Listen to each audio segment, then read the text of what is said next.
আদালত নয়, জুলাই সনদের সিদ্ধান্ত সংসদে হতে হবে বলে মন্তব্য করেছেন জামায়াতের নির্বাহী পরিষদ সদস্য ব্যারিস্টার শিশির মনির।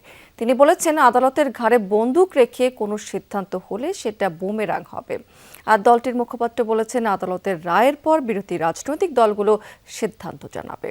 এদিকে এনসিপির মুখপাত্র আসিফ মাহমুদ বলেছেন, সরকার গণভোট নিয়ে জনগণ এবং আদালতকে মুখোমুখি দাঁড় করিয়েছে।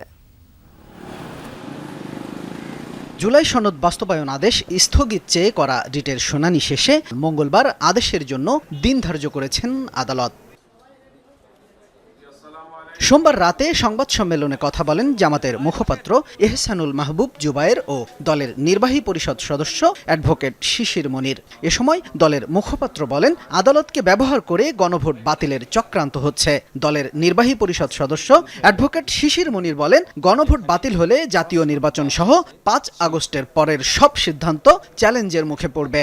আদালতের রায় দেখার পরে আমাদের রাজনৈতিক দল, আমাদের শীর্ষ নেতৃবৃন্দ এবং আমাদের সংসদীয় দলের কমিটিতে আলোচনা করে পরবর্তী সিদ্ধান্ত আমরা জানাবো। ওয়াই অনলি দি জুলাই সনদ বাস্তবায়ন আদেশ, মাঝখানে আরও ১35টা অর্ডিন্যান্স রয়েছে, সেগুলো বাদ যাক, সবই বাদ যাক, ফ্রেশে শুরু করি। আবার আমরা ঘুরে ৫ই আগস্টের আমরা আদালতে এই কথা বলেছি, যদি তাই বলতে চান তাহলে সব বাদ দেন। Let us go back before 5th August. একই ইস্যুতে রাতে জাতীয় নাগরিক পার্টি এনসিপিও সংবাদ সম্মেলন করে। দলের মুখপাত্র আসিফ মাহমুদ বলেন, জুলাই সনদ ও গণভোট নিয়ে সরকার জনগণ ও আদালতকে মুখোমুখি দাঁড় করিয়েছে। আমাদের আহ্বান থাকবে যে এই ধরনের জনগণের সাথে প্রতারণা, বিভিন্ন লেয়ারে প্রতারণা করার জায়গা থেকে আমরা বর্তমান সরকারকে সরে আসার আহ্বান জানাবো এবং আদালতকে ঢাল হিসেবে ব্যবহার না করার আহ্বান জানাতে চাই। সরকারি দলের সংসদ সদস্য যারা আছেন, আপনারা সংবিধান সংস্কার পরিষদের শপথ নিন এবং যে এই শপথটা যদি আপনারা না নেন তাহলে যে আদেশের ভিত্তিতে নির্বাচন হয়েছে সেই আদেশের লঙ্ঘন হয়।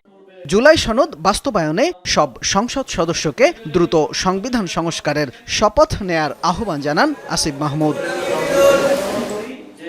শামীম রেজা, যমুনা নিউজ, ঢাকা।